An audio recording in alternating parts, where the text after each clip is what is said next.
Allah. Nah. Kemudian cara syaitan berikutnya, ini mengingatkan kita saja, yaitu was-was, ya. Ada keraguan-raguan di dalam menjalankan agama, keraguan-keraguan, ya, yang disebutkan di dalam Al-Quran, alladzi yuwaswisu fi sudurin nas, yang mewaswaskan, menghembuskan keraguan-raguan di dalam dada manusia. Dibuatnya kita ragu, apakah kita sudah solat? Bayanglah, dalam solat saja berusaha dia meragu-ragukan kita. Ini rakaat keempat apa rakaat ketiga? Kalau pas solat Isya, solat 4-4 umpamanya. Ini cara mereka untuk menggoda kita, ya, sehingga apabila kita sudah sampai pada level sudah diragu-ragui dengan agama, sampai ada orang yang bertanya, Allah menciptakan alam semesta, terus yang menciptakan Allah siapa? Allahu Akbar. Sampai level ini, maka orang ini harus berta'awud, ya, berlindung kepada Allah, ya, berlindung kepada Allah dari godaan, dari waswas syaitan, dari bisikan-bisikan syaitan. Kemudian yang tak kalah pentingnya adalah syaitan berusaha untuk menghiasi maksiat, ya. Di antara cara syaitan untuk membawa kita kepada maksiat adalah menghiasi maksiat tersebut, menghiasi objek dari maksiat itu sendiri. Para ikhwah semuanya, ini bukan penyakit satu orang, penyakit rahasia umum namanya. Apabila wanita sudah lewat di depan laki-laki, maka bapak-bapak melihat wanita dari belakang, Masya Allah, cantik, Subhanallah. Tapi ternyata ketika sudah berpapasan nengok wajahnya, jauh mah, beda mah, Subhanallah. Ini adalah penyakit, ya, penyakit rahasia umum, ya ikhwah. Karena Allah, Nabi kita sallallahu alaihi wasallam mengatakan sendiri, ayyum imra'atin kharajat min baitiha zayyanaha syaitan. Ya, wanita manapun yang sudah keluar atau keluar dari rumahnya, maka syaitan akan berusaha memoles dengan polesan yang paling indah. Bayangkan ketika seorang melihat dari belakang lawan jenisnya, pas sampai ke depan ternyata sudah berubah penilaian, ya, berubah akhirnya penilaian. Allahu Akbar. Ini cara syaitan agar kita selalu berpikir, ya, yang negatif saja. Akhirnya apa? Akhirnya kita jatuh kepada maksiat yang lebih besar. Ada maksiat perzinahan dan lain sebagainya, ya. Kemudian yang tak kalah pentingnya adalah syaitan berusaha untuk menyuruh kita berbuat maksiat. Salah satu maksiat terbesar yang disebutkan oleh Allah SWT di dalam Al-Quran, ya ayuhan nas kulu mimma fil ardi halalan tayyiba wa la tattabi'u khutuwati syaitan innahu lakum aduwwum mubin innama ya'murukum bis-su'i wal fahsya wa an taqulu 'ala Allahi ma la ta'lamun. Ini syaitan, innama ya'murukum, syaitan menyuruh kalian untuk melakukan al-fahsya, perbuatan keji, wal munkar, perbuatan mungkar yang diingkari, yang tidak diinginkan oleh Allah, diingkari oleh orang-orang beriman, ya. Tidak ada kecenderungan orang beriman untuk melakukannya. Dan juga yang lebih parah lagi, yang paling parah, antaqulu 'ala Allah ma la ta'lamun. Ketika seorang mengatakan apa yang tidak dia ketahui. Ini apa maksudnya? Penyakit ini adalah penyakit merasa sudah berilmu, atau penyakit sok-sok pintar atau muta'alim, sudah merasa alim, sehingga apa? Sehingga dia mulai berfatwa tanpa ilmu. Para ikhwah semuanya, sebenarnya ilmu ini bisa didapat oleh siapapun, ya, ilmu agama bisa didapat oleh siapapun dengan tahapan-tahapannya, dengan belajar, menuntut ilmu, menyelesaikan kitab-kitab para ulama. menyelesaikan buku-buku ya para ulama, menyelesaikan berbagai bidang-bidang ilmu agama, bidang fikihnya, hadisnya, tafsirnya. Ketika seorang sudah menguasai semua itu, kemudian muncul ya atau dihadapkan dia dengan pertanyaan-pertanyaan, maka dia harus menjawab sesuai dengan ilmu dia, apa yang dia ketahui, bukan yang tidak dia ketahui. Lalu bagaimana dengan orang yang tidak pernah bersentuhan dengan ya materi-materi ilmu, ya funun, yaitu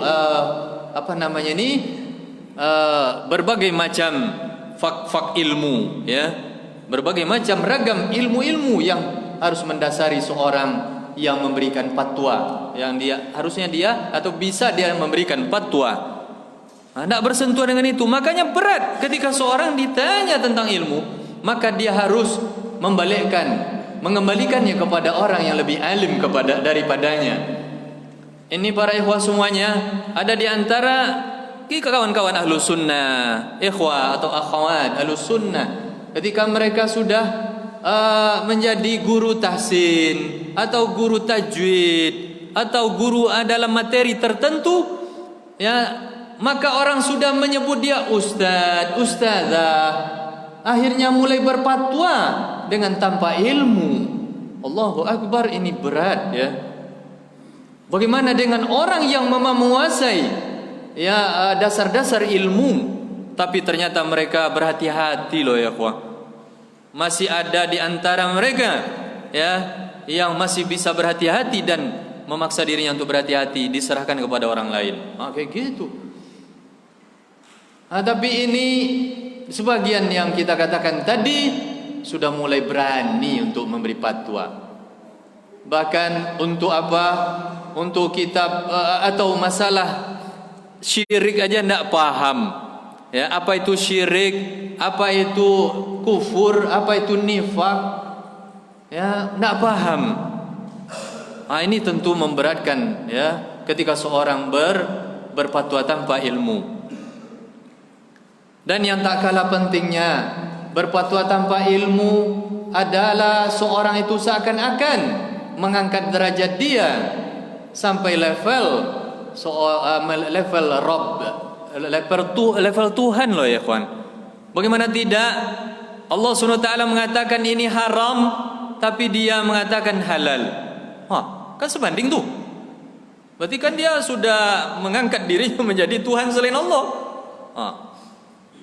Tetapi apakah betul orang yang menghalalkan apa yang haram, mengharamkan apa yang halal, atau dia sebenarnya belum ada penghalalannya atau belum ada kewajiban agamanya, lalu dia mulai mengatakan ini wajib loh, sampai mengatakan antum kalau ndak berjubah ndak sah antum jadi salafi. Allahu Akbar. Kalau antum tak berjubah, ndak pakai pakai gamis, antum ndak sah menjadi salafi. Allahu Akbar. Antum jangan main-main ya kawan. Ini kan berat ya. Maka hal seperti ini sama artinya dia mengangkat derajat dia selevel dengan Allah. Karena hak untuk mengatakan halal dan haram adalah Allah Subhanahu wa taala. Dalam Al-Qur'an dikatakan, ya, wala taqfu ma laysa laka bihi ilmun inna sam'a wal basara wal fuada kullun ulaika kana anhu mas'ula. Jangan mengatakan apa yang tidak kita ketahui, semua itu tidak akan dipertanggungjawabkan. Kemudian ada ayat lain mengatakan wala taqulu lima tasifu alsinatukum hadza halal wa hadza haram. Jangan main-main menggunakan lidah, bersilat lidah atau menggunakan lidah mengatakan ini halal, ini haram, tapi ternyata itu adalah berbeda jauh dengan hukum-hukum yang ditetapkan oleh Allah. Ini berat ya. Ini maksiat yang terbesar di bawah daripada maksiat syirik kepada Allah SWT. Ibnul Qayyim mengatakan dosa setelah syirik adalah berkata mengatakan sebuah hal dalam agama, mengatakan ini halal, ini haram, tetapi ternyata tidak ada dari Allah dan Rasulnya. Tidak ada. Allahu Akbar. Ini berat ya. Nah, ini syaitan berusaha untuk mengajarkan kita, apa salahnya kamu berfatwa, kanlah lama mengaji.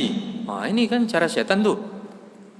Tapi di sisi lain, apakah kita tidak boleh menuntut ilmu dengan ilmu-ilmu para ulama? Ini banyak orang sekarang ya mengatakan antum tidak boleh belajar tafsir. Ini pekerjaan para ulama loh. Ini salah pula.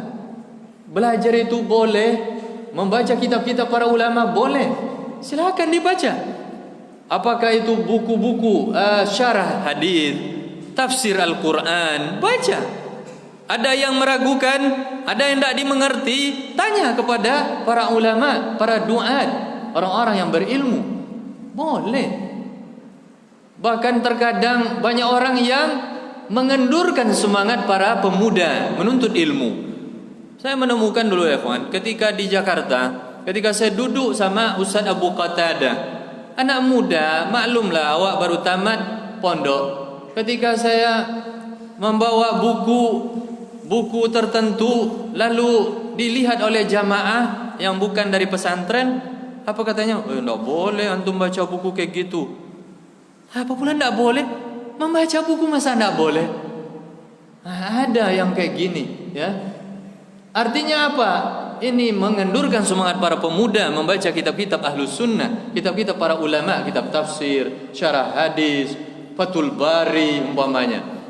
Setelah melalui tahapan-tahapan, ya, tahapan-tahapan belajar, membaca umpamanya syarah Arba'in Nawawiyah, kemudian naik lagi umpamanya syarah Umdatil Ahkam, kemudian setelah itu syarah Bulughul Maram, setelah itu Fathul Bari. Boleh, apa salahnya? Ini kan bukan untuk berfatwa. Bukan untuk berfatwa. Kalau berfatwa iya haram.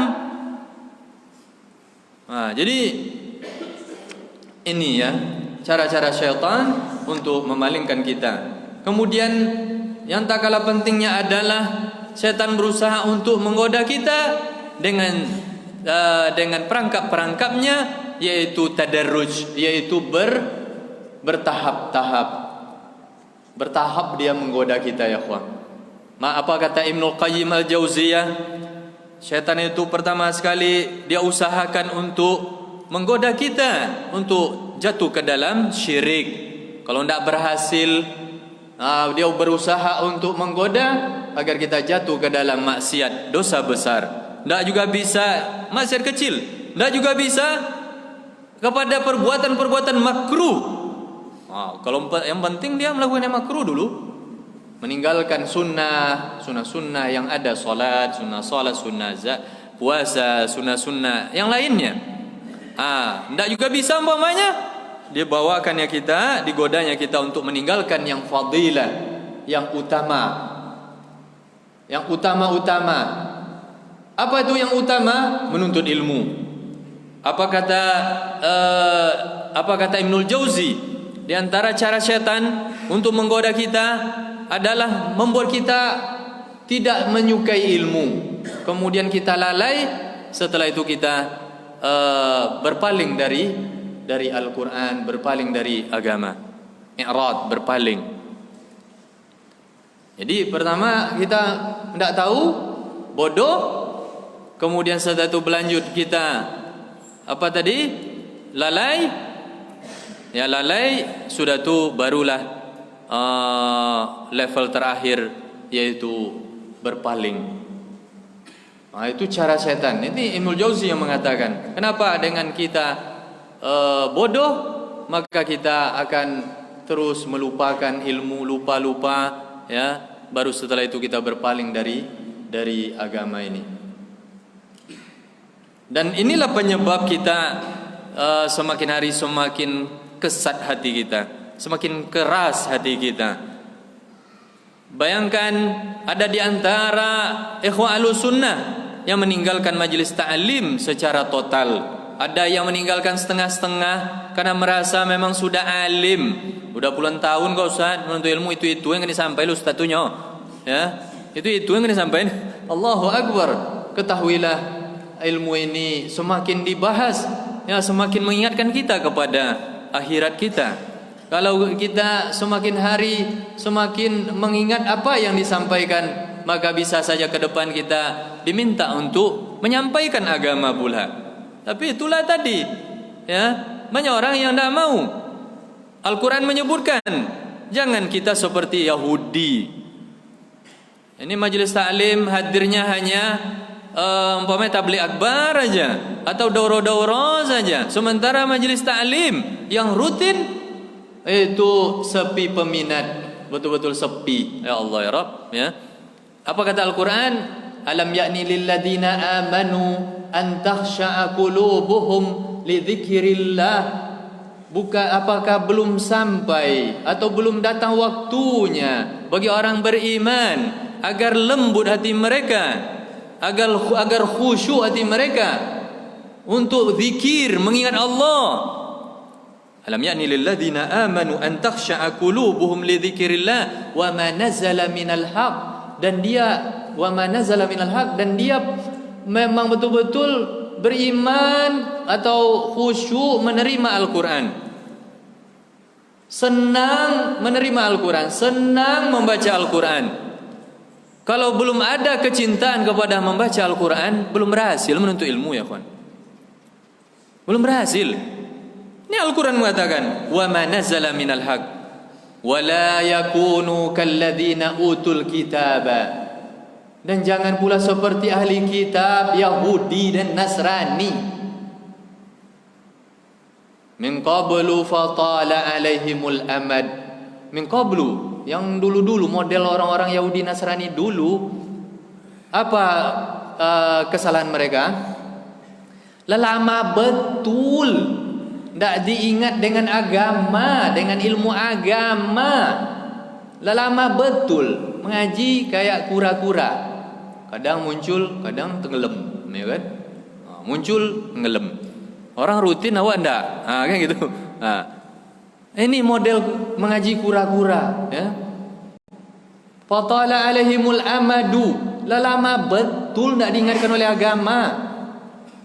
Ini kalaulah diingatkan dengan agama, banyak alasan-alasannya. Dicari alasan-alasan pembenar perbuatan maksiat dia atau perbuatan salah dia. Dicari pembenaran, dicari apa namanya itu? Bukan alasan namanya. Namanya dalih, bukan dalil, ya. Dalih namanya. Ya. Faqasat qulubuhum. Akhirnya keras hati itu.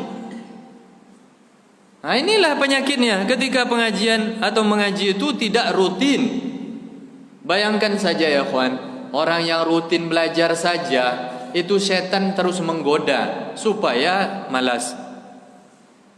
Orang yang rutin, jangankan orang yang rutin ya kawan, orang yang sudah alim bisa saja digoda, datang setan untuk membuat dia malas dan membuat dia meninggalkan majlis ta'lim, meninggalkan ilmu, membaca kitab-kitab para ulama.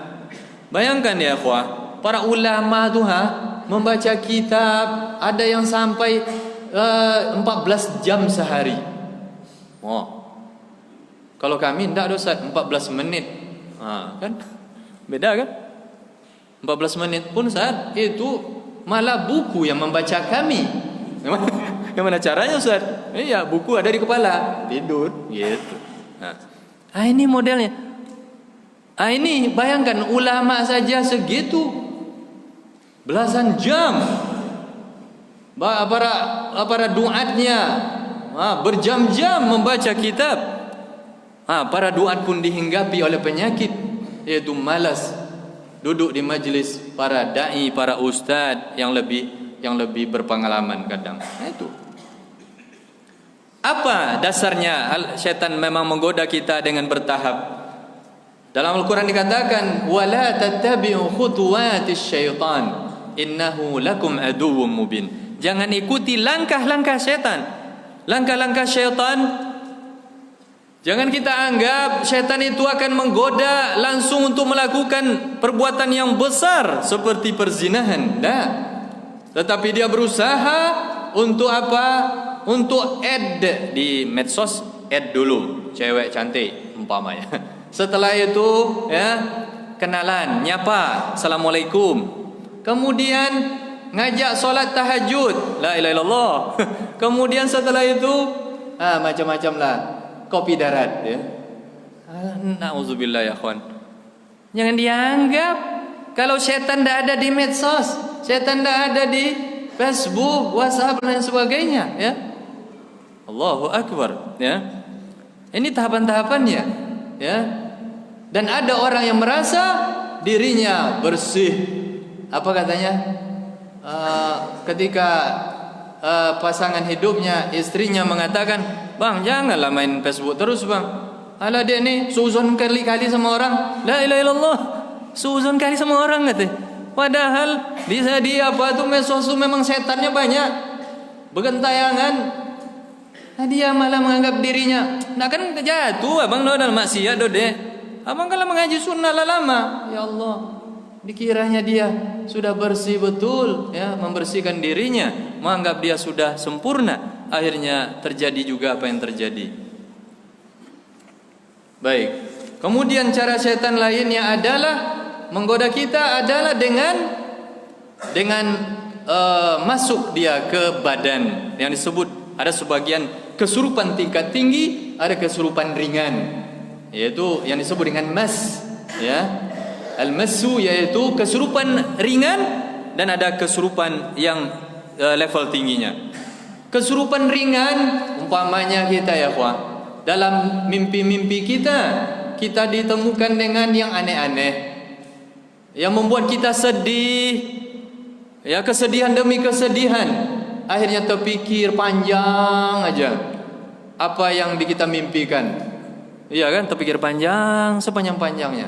Kemudian ada juga di antara kita mungkin masih memiliki hurafat-hurafat, mitos-mitos dalam masalah mimpi. Kalau mimpi ini, wah ini nanti terjadi bahaya besar. Sampai ada yang bermimpi apabila mimpi ular maka dia akan menikah lagi. Kan primbonnya gitu Ustaz. Akhirnya kepikiran terus. Kapan lah ya, gimana lah ya caranya ya? Ta'adud nih. Carilah cara ya, ikutlah medsos. Berkenalanlah dengan wanita-wanita yang ada di medsos. La ilaha illallah. Akhirnya dapat istri, tapi apa? Menjandakan istri, menikahi janda, menjandakan istri. Akhirnya begitu. Ini akhirnya apa? Dia sudah meninggalkan kewajiban-kewajibannya. Bertinggal anak istrinya. Ditinggal aja anak istrinya ya kawan. Anak istri, anak ada 6, istri ada 1. Ya yang 1 tuh yang ditinggal. Yang 1 dipegang, yumsik ya, dipertahankan, yang lain dilepas. Allahu Akbar. Tanggung jawab dia dilepasnya. Padahal inilah tanggung jawab besar. Ini enggak. Kalau pengen betul ya poligami, ya betul-betul ya kekuatannya seperti kekuatan para milioner kalau bisa. Ya kayak gitu, atau di bawahnya sedikit, di bawahnya sedikit. Nah, ini enggak. Tanggung jawab kita saja untuk bulan ke bulan, untuk anak istri enggak tercukupi. Ngutang sana, ngutang sini. Allahu Akbar. Itu pula akan mempoligami. Ya Allah ya Rabb ya.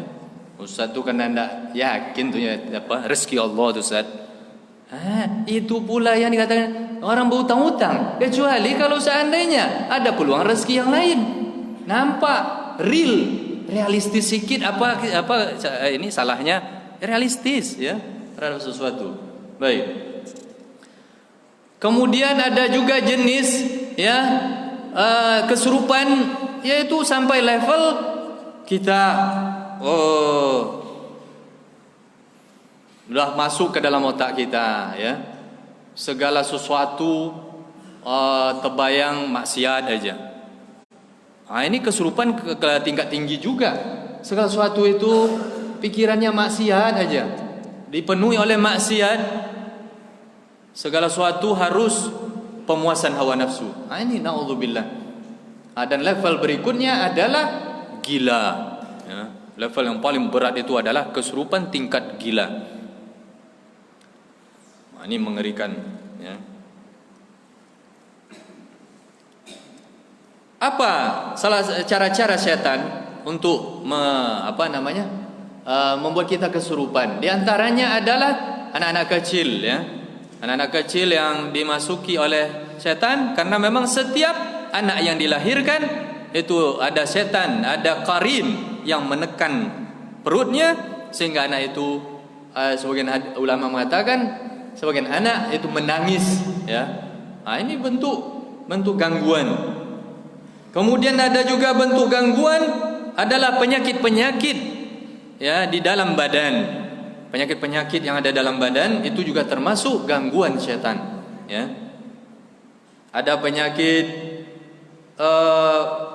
ya rasanya tuh sakit aja semua badan, atau ada saja sakit tapi tidak ada uji klinik atau uji labor, ya. Tidak ada uji, tidak nampak hasil labornya, tidak nampak hasil uji kliniknya, ya. Ini juga termasuk, ya, cara setan untuk merusak kita. Baik. Kemudian cara-cara mereka juga, cara-cara iblis untuk merusak kita adalah dengan minuman khamar, ya. Ini pasti nih. Kalau sudah menenggak khamar, maka para peminum khamar menganggap dirinya dialah yang paling raja di raja. Sayalah penguasa alam semesta. Ini sampai level itu. Ini orang mabuk. Ini pastilah itu unsur syaitan sudah berpengaruh besar kepada orang yang memang sudah minum khamar. Ada model lain cara setan untuk merusak kita. Cara-caranya, metode-metodenya adalah membuat permusuhan di antara manusia, mengirimkan kata-kata buruk kita kepada orang yang kita gosipkan. Jadi dikirim oleh setan, oleh qarin kepada orang yang kita ribai, orang yang kita gosipkan. Kalau dia saudara kita. Paham ya, kawan? Insyaallah dipahami, ya. Dia memang setan. Mungkin tidak kita lihat atau kita tidak terbayang kalau seandainya setan akan menyampaikan kata-kata buruk kita terhadap saudara kita. Tapi ternyata setan mampu mengirimkan kata-kata buruk kita yang keluar dari lidah kita, disampaikannya kepada saudara kita yang kita ribai. Ada ayatnya? Ada. Dalam Al-Quran dikatakan, wa imma yanzaghannaka minasyaitani nazghun. Setan itu akan memindahkan kata-kata jahat kita, kata-kata buruk kita kepada saudara kita yang kita ghibahi, yang kita sebut keburukannya, yang kita yang kita ghibah lah, kita gosipkan, disampaikannya. Imma yanzaghannaka minasyaitani nazghun. Makanya ya ikhwah, kalau ndak ridho sama orang, ndak suka sama orang, jangan pernah keluar kata-kata kita, karena setan akan mengirimkan, ya, memindahkan kata-kata itu kepada orang yang kita tidak sukai.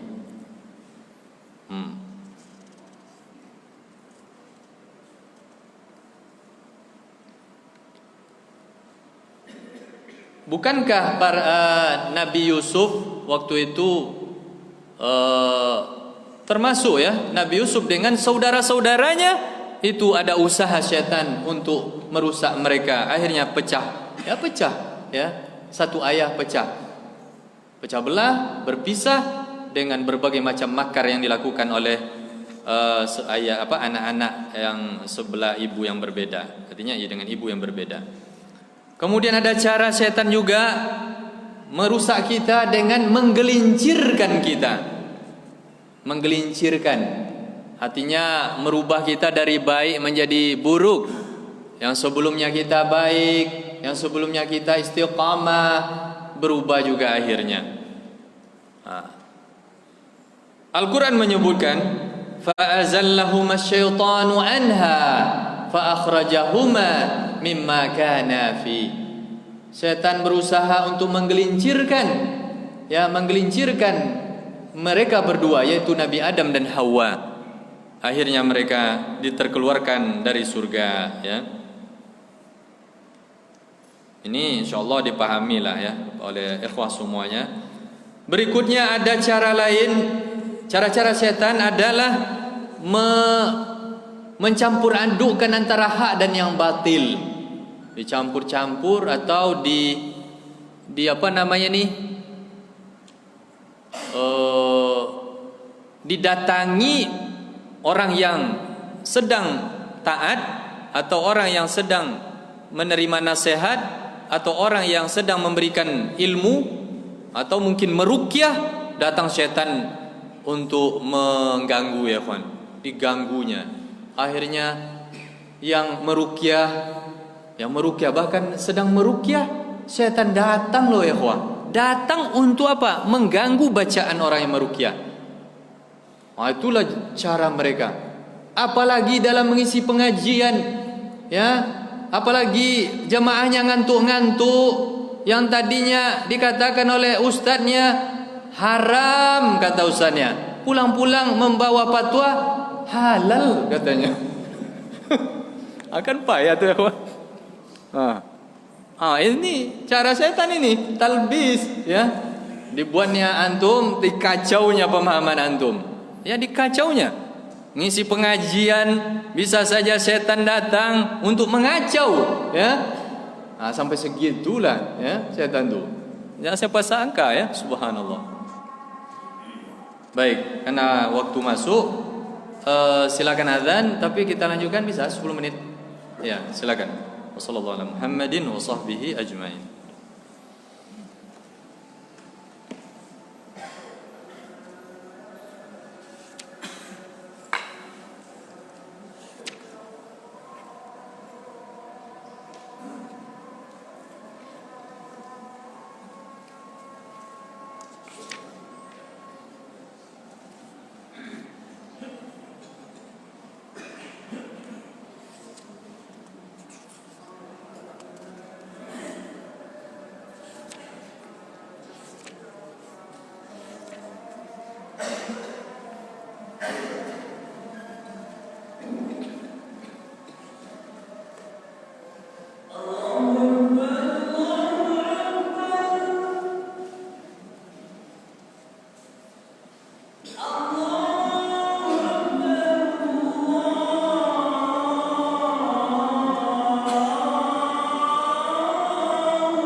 Alhamdulillahi wa kafa wa salatu wassalamu ala nabiyil mustafa sallallahu alaihi wasallam wa ala alihi al-mujtaba, amma ba'd.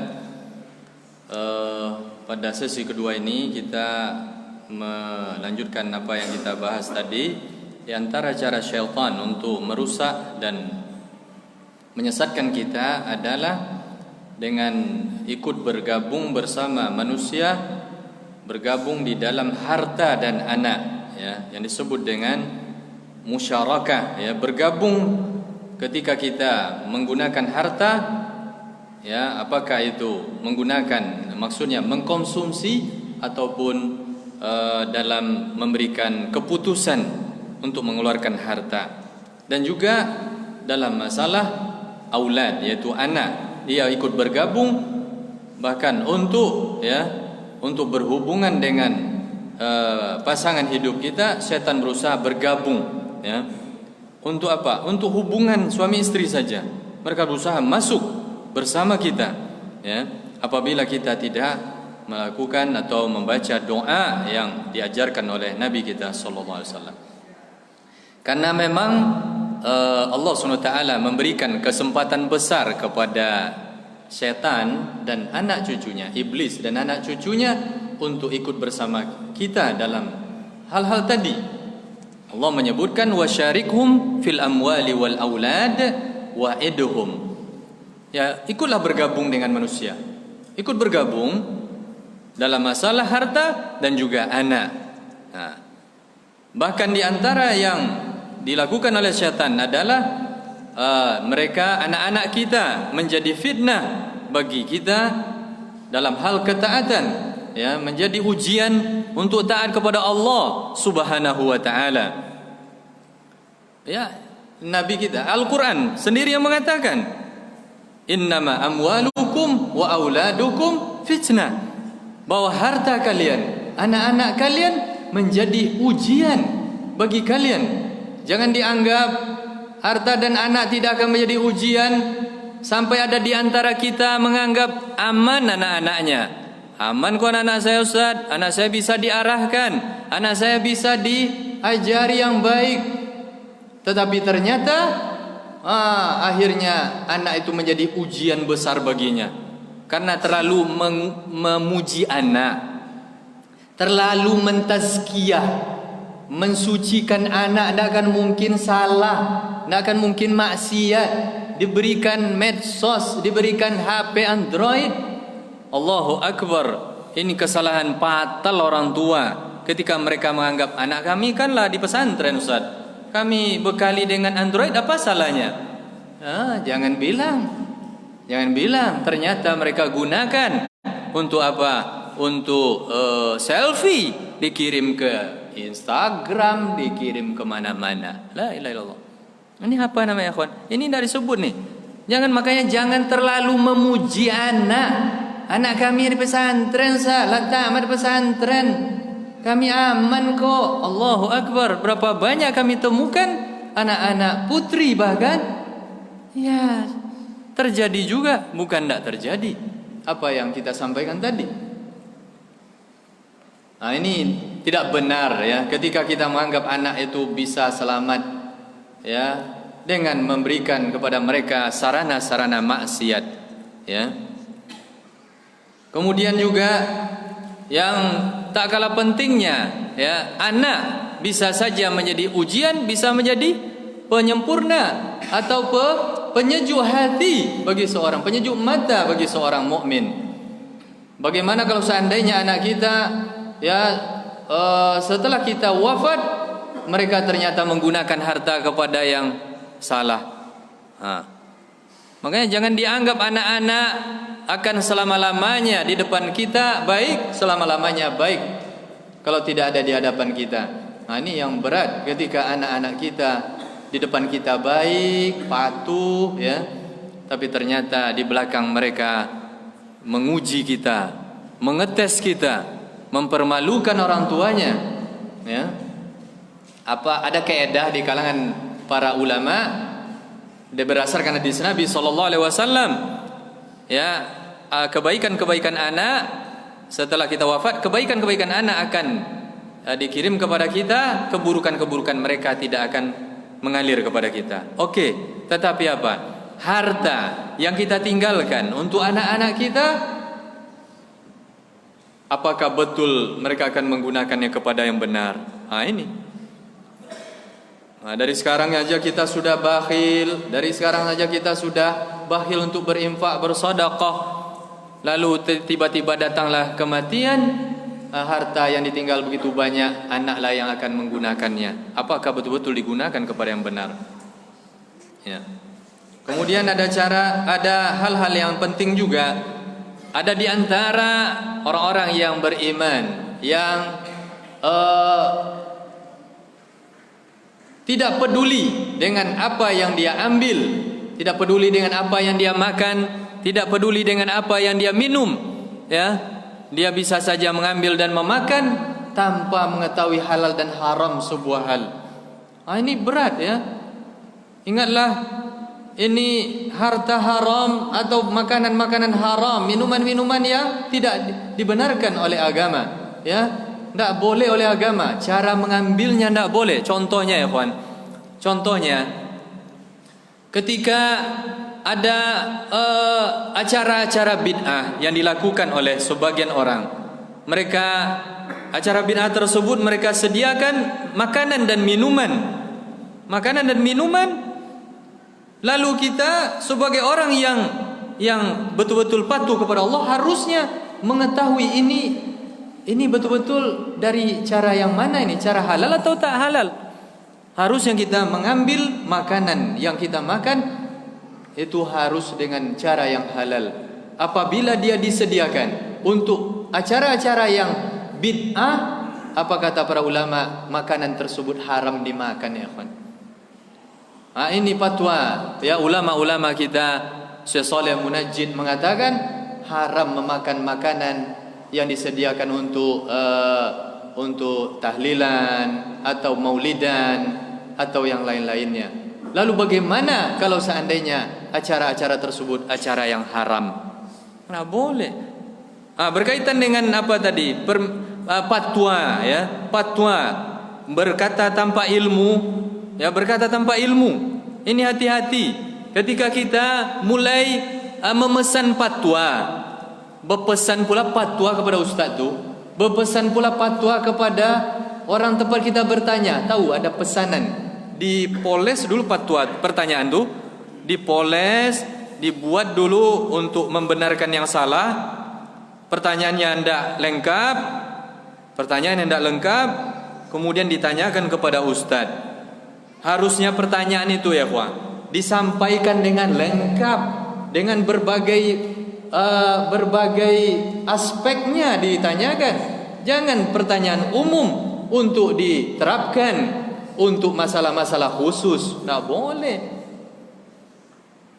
boleh kayak gitu. Kalau betul-betul mau bertanya, tanya dari segala sisi, lengkap pertanyaannya. Kalau enggak, ustaz tuh nanti berbicara tanpa ilmu, atau kita menggiring, ya, orang yang memberi fatwa untuk ikut bersama kita masuk neraka nanti. Bersama, yalah, sama-sama kita masuk neraka. Itu. Makanya meminta fatwa, meminta nasihat harus betul-betul lengkap pertanyaannya, lengkap. Dari segala penjuru, dari segala sisi ditanyakan, sehingga barulah jawabannya benar. Kalau tidak, maka bisa saja kita meminta fatwa, tapi tujuannya adalah pembenaran, mencari pembenaran atas perbuatan dosa kita. Nah, boleh, ya Allah. Al-Quran mengatakan, wala taqfu ma laysa laka bi'ilmun, wala taqulu lima tasifu alsinatukum. Jangan kita mengatakan sesuatu yang tidak ada dari Allah.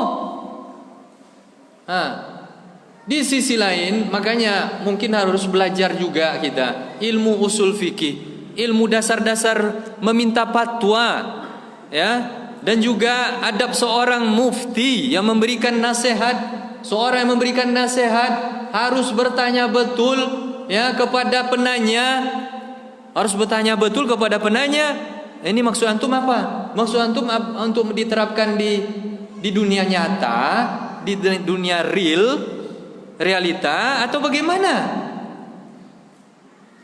Ditanyakan oleh yang memberi fatwa. Yang meminta fatwa pun harus menanyakan dari segala sisi. Tidak boleh kita menghalalkan apa yang haram, ya. Akhirnya muncullah fatwa, ya, untuk membenarkan kesalahan. Membenarkan maksudnya apa? Pembenaran dalih untuk perbuatan kita yang salah. Maka dari sini kita dapat pemahaman, ya ikhwan. Setan berusaha untuk membuat kita menyimpang, ya, lari dari agama dan menguasai kita. Apabila setan sudah menguasai kita dengan cara yang tadi, dengan cara-cara tadi, menguasai dengan cara berpaling dari zikir, supaya kita lupa berzikir, supaya kita lupa mengingat permusuhan kita, supaya kita bermusuhan dengan sahabat-sahabat saudara kita, supaya kita atau hati kita keras belajar menuntut ilmu agama, mengaji tapi tidak senang kepada Al-Quran, malah semakin senang kepada HP, semakin senang kepada Android, semakin senang kepada medsos. Kalaulah itu keberhasilan setan, udah, tidak perlu lagi cara lain dia menggoda, tidak perlu lagi. Lah berhasil pun sama orang tu kayak setan. Lah selevel dia dengan saya, kata setan. Ya kan? Kita lupa permusuhan kita dengan setan. Kemudian kita lupa mengingat Allah. Lupa pula bahwa kita akan digoda untuk bermusuhan dengan saudara-saudara kita. Atau yang berikutnya, yang berikutnya, usaha dia untuk menguasai kita, yaitu apa? Membuat hati kita semakin keras, tidak semangat menuntut ilmu. Datang kadang-kadang semakin hari semakin tidak suka kepada Al-Quran, tidak suka kepada majlis ta'lim. Wah, ini apa kata setan? Saya sudah berhasil. Dia sama seperti saya, tak perlu lagi digoda. Ini yang perlu kita khawatirkan untuk atas diri kita, ya kawan. Inilah yang berat ketika menghadapi setan ini. Banyak orang tak berhasil, ya kawan. Apakah mereka yang berjenggot atau yang tak berjenggot, yang berjubah atau pendek jubahnya, atau bergamis atau yang berkoko saja, sama, ya. Itu akan digoda oleh dia. Yang alimkah, yang ustadkah, yang dipanggil orang ustad, yang dipanggil orang alim, ya, sama godaannya, ya kawan. Ya, maka dengan kita mengetahui, ya, cara-cara setan dan penguasaan setan terhadap kita, maka kita bisa dipastikan bisa mencari jalan-jalan bagaimana kita menjauh, menghindar, menjadikan tameng atau membuat tameng, membuat perisai supaya kita jauh dari godaan setan. Perisai-perisainya banyak. Pertama, kita minta bantu kepada Allah. Minta bantulah kepada Allah, bahwa setan akan terus menggoda kita. Ya Allah, bantu saya, ya Allah. Saya tidak mampu untuk menjauh dari setan. Tidak mampu saya untuk tidak tergoda kepada syahwat. Bantu saya, ya Allah. Saya memang hamba-Mu yang hina, hamba-Mu yang lemah. Minta bantu kepada Allah SWT. Yang kedua, menutup pintu-pintu masuknya setan. Pertama, tergoda dengan bini orang. Maksud sampai segitu, Ustaz? Tergoda dengan lawan jenis maksudnya, ya kawan. Ya. Tergoda dengan lawan jenis. Ini pintu-pintu setan lah, ya kawan.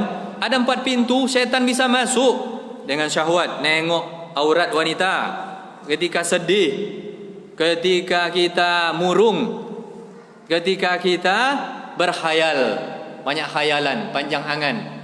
Pokoknya pengen jadi orang kaya tapi tidak berusaha, atau pengen masuk surga tapi tak ada amal, atau ya pengennya masuk surga aja, yang penting berdosa. Ya Allah, saya berdosa, ya Allah, maafkan saya kan belum, masih muda. Gitu. Maafkan saya, ya Allah SWT. Gitu. Ini menutup pintu-pintu itu, ya kawan. Pintu-pintu setan tadi, supaya kita tidak dirasuki oleh setan, supaya kita tidak kesurupan. Kemudian ada cara lain, ya, menuntut ilmu, ya, menuntut ilmu, belajar terus. Karena inilah yang ditakuti oleh setan, inilah yang paling dibenci oleh setan kepada manusia. Ya. Kemudian juga beriman kepada Allah, bertakwa, meminta ampun kepada Allah SWT, mengingat Allah SWT. Itu zikir. Setiap apapun yang kita kerjakan, masuk WC, berhubungan suami istri, kemudian menanggalkan pakaian, itu harus berhati-hati, kawan. Yang tiga ini paling rentan setan masuk ke badan kita, nempel di kaki, nempel di tangan. Betul ya, kawan? Betul-betul posisi-posisi tadi itu, kalau kita tidak baca bismillah, a'udzubillah, bisa dipastikan kita ditempeli oleh setan. Betul. Berapa banyak orang yang diruqyah ternyata setan yang masuk posisi-posisi itulah. Berapa banyak kita meruqyah orang, ya, ternyata memang betul mereka setan itu masuk dalam kondisi tiga tadi lah, kawan. Menanggalkan pakaian, masuk WC, dan berhubungan. Berhubungan badan dengan pasangan hidup kita. Kemudian yang lain adalah membaca Al-Quran, ya, membaca Al-Quran, berta'awudz, dan lain-lainnya yang banyak sekali, ya, hal-hal yang bisa kita ambil dari berbagai macam Al-Quran, dari dalil Al-Quran dan Sunnah. Ada pertanyaan ya, Puan? Tidak ada dong, alhamdulillah ya, semuanya paham, bisa dibawa pulang ya, alhamdulillah. Kita tutup dengan doa kafaratul majlis. Subhanakallahumma wa bihamdik, asyhadu an la ilaha illa anta, astaghfiruka wa atubu ilaik. Assalamualaikum warahmatullahi wabarakatuh.